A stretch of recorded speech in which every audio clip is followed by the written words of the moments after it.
Start करते fourth lecture से which is iterating through list in Python. मैं आपको समझाऊंगा इटरेटिंग का मतलब क्या होता है, कैसे इटरेट कर सकते हैं, कौन से तरीके इटरेट करने के। And let's get started.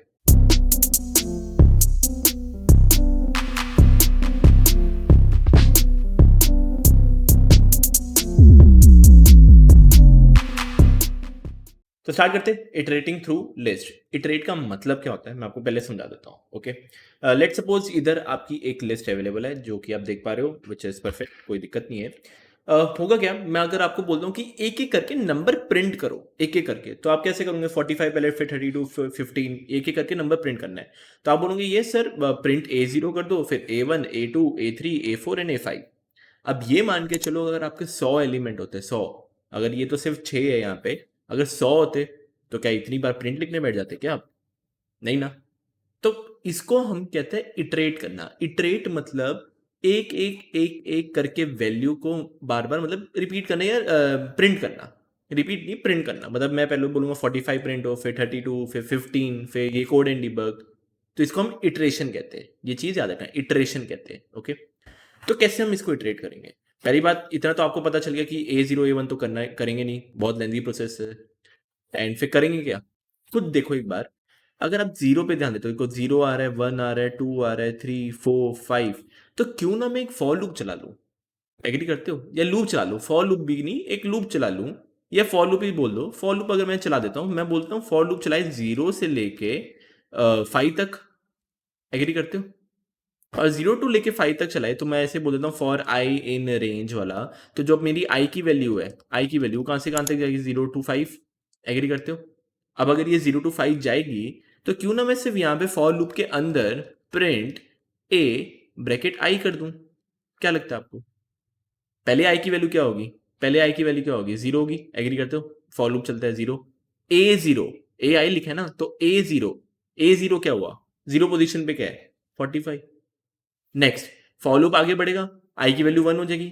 आपको पता नहीं क्या करके फॉर लूप जाता है, आई की वैल्यू 1, A1, A1 क्या हुआ? 32। नेक्स्ट, A2, आई की वैल्यू 2 हो जाएगी, A2, A2 क्या हुआ? 15। तो इस तरह से आप क्या कर सकते हो? इटरेट कर सकते हो। इसको हम बोलते हैं इटरेशन। तो देखते हैं इसको हम कैसे एक बार यूज करते हैं, कैसे हम लिखते हैं। एंड डोंट वरी, इसमें मैं आपको बहुत सारे क्वेश्चन दूंगा, बहुत सारे क्वेश्चन हैं। मेरे ख्याल से 10-15 तो मैं ऐसे ही आपको बता सकता हूँ, पर डोंट वरी, पहले आपको मैं बता देता हूँ इटरेशन करते कैसे हैं। ओके, तो मैंने इटरेशन डॉट पी वाई बना दिया। एक यहाँ से कॉपी करके इस लिस्ट को मैं ले लेता हूँ। ओके, ये सारे ऊपर से मैं बंद कर देता हूँ। चलिए, तो स्टार्ट करते हैं। मैं लिख देता हूँ for I in range. For I in range मैं बोलूंगा जीरो से लेके, तो जीरो से कहां से लेके? 0, 1, 2, 3, 4, 5, 6, 6 तक जाना है। मतलब मेरे को 6 चाहिए, तो मैं यहाँ पे क्या लिखूंगा? 7। ये तो फॉर लूप है, सिंपल। नेक्स्ट, मैं क्या लिखूंगा? Which is print. अगर मैं सिर्फ आई लिखता हूँ, सिर्फ आई रन करता हूँ, आपको पता है 0, 1, 2, 3, 4, 5, 6 आएगा, क्योंकि ये सिंपल एक फॉर लूप लिखा है, एक फॉर लूप है। तो अगर मैं लिखता हूं ए ब्रैकेट आई या ए ऑफ आई, तो देखो पहले जीरो आ रहा था, जीरो। अब ए ऑफ जीरो क्या होगा? 55, सिंपल। फिर क्या आ रहा था? 1, ए ऑफ 1 क्या होगा? 43। सेव करके रन करके देखें, देखो आ गया। ये चीज समझ में आई? इसको हम कहते हैं iteration, as simple as this.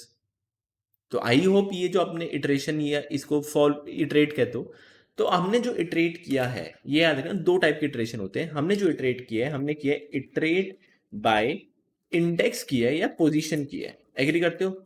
हम पोजीशन जा रहे हैं, हम पोजीशन को कर रहे हैं 0, 1, 2, 3, तो हमने बोला इटरेट बाय पोजीशन किया है, इंडेक्स किया है।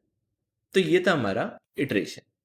ओके, बट इसमें एक थोड़ा सा आपको कंफ्यूजिंग है, ध्यान देखना कि क्या मैं आपको कहना चाहता हूँ। ओके, थोड़ा ध्यान दो यहाँ पे। इसकी लेंथ कितनी है? लेंथ, लेंथ कितनी है? अगर आप काउंट करने बैठोगे, एलिमेंट्स काउंट करना है, तो 1, 2, 3, 4, 5, 6, 7, 7 एलिमेंट है या 7 लेंथ है। तो देखो मैंने उधर बस ये लिखा है 7। आप बोलोगे सर ये क्यों पढ़ा रहा हूँ मैं? मान के चलो, अब मैंने बहुत सारे नंबर दे दिए, बहुत सारे, बहुत सारे। ये देखो आगे बढ़ चुका है, मैंने बहुत सारे नंबर दे दिए। तो क्या अभी आप काउंट करने बैठोगे क्या कितने एलिमेंट है? 1, 2, 3, 4, 5, 6 ऐसे काउंट करने तो बैठोगे नहीं। तो यहाँ पे तो 7 मैं लिख नहीं सकता, और काउंट करना भी नहीं है यार, ऐसे तो 1500 अगर एलिमेंट्स हो गए फिर काउंट थोड़ी ना करने बैठोगे। तो एक मैं आपको फंक्शन के बारे में बता रहा हूँ। अब just keep in mind function क्या होता है, इतना भी सोचना मत। फंक्शन ऐसा समझो, एक प्री डिफाइंड कोड होता है जो हमें यूज़ करना है। आगे जाके मैं फंक्शन बताऊंगा। ओके, मैं फंक्शन क्या करने वाला हूँ। अगर मैं लिखता हूँ लेंथ, लेंथ LEN क्या करता है, ये एक फंक्शन है, इनबिल्ट है।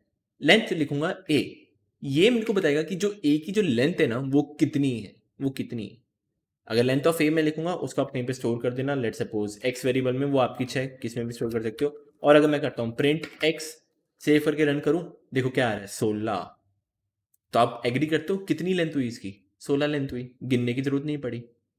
अब आपकी इच्छा है आपको प्रिंट एक्स करना है, एक्स में सेव करके ये लेंथ एल करो, या फिर डायरेक्ट आप प्रिंट कर सकते हो विच इज लेंथ ऑफ ए, वो भी एक ही बात है, कान यहाँ से पकड़ो कान वहां से पकड़ो, एक ही बात है। लेंथ ऑफ ए प्रिंट करता हूँ, 16 लेंथ है। तो ऐसा कुछ कह सकता हूँ। अब अगर मैं इटरेट कर रहा हूँ, उस टाइम पे जो 7 थी वो लेंथ थी, तो क्या है ना, मैं यहाँ पे लेंथ ऑफ ए लिख दूँ, लेंथ ऑफ ए लिख दूँ, सिंपल। मेरे को गिनने की क्यों जरूरत है, लेंथ ऑफ ए लिख दो, सेव करके रन करूँ, देखो आ गए सारे के सारे, बिना कोई प्रॉब्लम के, बिना कोई प्रॉब्लम। तो ये था मेरा इटरेट बाय पोजीशन, ये पहला था। दूसरा चलते, अब दूसरा क्या है, इसमें बहुत सारे क्वेश्चन है, डोंट वरी, पहले दोनों इटरेशन देख लो। तो ये इटरेशन था, मैं इसको F2 दबा के पहले नाम चेंज कर देता हूँ, इटरेट बाय इंडेक्स था ये। मैं एक और फाइल बना रहा हूँ, मैं बोल देता हूँ iteration by value dot P Y, by value dot P Y. Okay, तो याद रखना इटरेट, इटरेट मतलब एक एक करके करना। इसको कॉपी करके मैं यहाँ पे प्रिंट कर देता, सेव कर, मतलब कॉपी किया बस। Okay, iterate by value, iterate by value का मतलब क्या हुआ, अब आपके पास ना पोजीशन का कुछ काम नहीं होगा इसके अंदर। ओके, अब जो आपकी इटरेशन होगी ना वो बाय वैल्यू होगी। वहां पे आई की वैल्यू क्या आ रही थी, पहले 0 आ रही थी, फिर 1, फिर 2, फिर 3। अब यहाँ पे जो होगी ना वैल्यू, वो ये पोजीशन नहीं होगी, वो वैल्यू होगी। तो पहली जो आई की वैल्यू होगी होगी 55, फिर 43, फिर 12। तो ये होता है इटरेट बाय वैल्यू। मैं आपको समझाता हूँ कैसे लिखना है, बहुत सिंपल है। आपको लिखना है फॉर आई, लिखना है आई लिखो, एक्स लिखना है एक्स लिखो, जो आपकी इच्छा है वो लिख लो। मैं आई लिख रहा हूँ, ई चाहिए तो एलिमेंट लिख सकते हो, और आपकी इच्छा है। फॉर आई इन रेंज नहीं लिखूंगा, सिर्फ ए लिख दूंगा, सिर्फ ए, ब्रैकेट करके प्रिंट आई। अब क्या होगा, जो आई की वैल्यू होगी, पोजीशन नहीं होगी, मैंने रेंज नहीं लिखा, पोजीशन नहीं, अब वैल्यू होगी। तो पहली आई की वैल्यू, पहली आई की वैल्यू क्या होगी 55, सेकेंड आई की वैल्यू 43, थर्ड आई की वैल्यू 12, फोर्थ आई की वैल्यू अनिरुद्ध। अब ये बाय वैल्यू इटरेट कर रहा है, इसको रन करता हूं, यू सी अभी भी वही ही आंसर आ रहा है, वही आंसर है, कोई डिफरेंस नहीं। अगर आप चाहो यहाँ पे एंड इक्वल टू स्पेस लिख सकते हो, तो मतलब स्पेस स्पेस करके आ जाएगा, देखो सारा का सारा सेम है। अब आपके दिमाग में डाउट आ रहा होगा कि सर इटरेट बाय वैल्यू करें या इटरेट बाय पोजीशन करें। डोंट वरी, जब मैं बहुत सारे आपको क्वेश्चन कराऊंगा ना, मैं दोनों से, दोनों जो आपके होंगे ना, इटरेट बाय वैल्यू और इटरेट बाय पोजीशन, दोनों मेथड से आपको कराऊंगा। आपको खुद आइडिया लगना शुरू हो जाएगा कि हाँ भाई, जहाँ पे आपको पोजीशन का कुछ काम है, पोजीशन का, तो तब वहां पे आप इटरेट बाय पोजीशन या इंडेक्स यूज करो। और अगर आपको लग रहा है सिर्फ और सिर्फ वैल्यू का काम है, जैसे मैंने बोला कि सबका सम कर दो, सबका टोटल कर दो, अब टोटल करना है ना आपको, सीधी सी बात, तो आपको पोजीशन का कुछ फायदा है, मतलब फर्क है नहीं ना। आप बोलोगे सर मैं सिर्फ वैल्यू से इटरेट कर देता हूँ, मेरे को सिर्फ एडिशन करना है, मैं प्लस कर दूंगा। तो डिपेंड करता है, तो डिपेंड करता है कि कैसे आपको इटरेट करना है। बट डोंट वरी, असाइनमेंट में आपको अपलोड कर दूंगा। इसके जस्ट नेक्स्ट लेक्चर में मैं एक असाइनमेंट अपलोड करूंगा, इसके रिलेटेड मैं आपको क्वेश्चन दूंगा इटरेशन के, कि लार्जेस्ट नंबर ढूंढो, पूरा प्रिंट करो, रिवर्स में प्रिंट करो, एडिशन करो, प्रोडक्ट निकालो, कितने इवन नंबर्स है, कितने ऑड नंबर्स है, ये मैं दूंगा। बट वो खुद पहले आप ट्राई करना, फिर मैं उसका आप सोल्यूशन देंगे। तो मिलते हैं नेक्स्ट लेक्चर में with the solution of next assignment.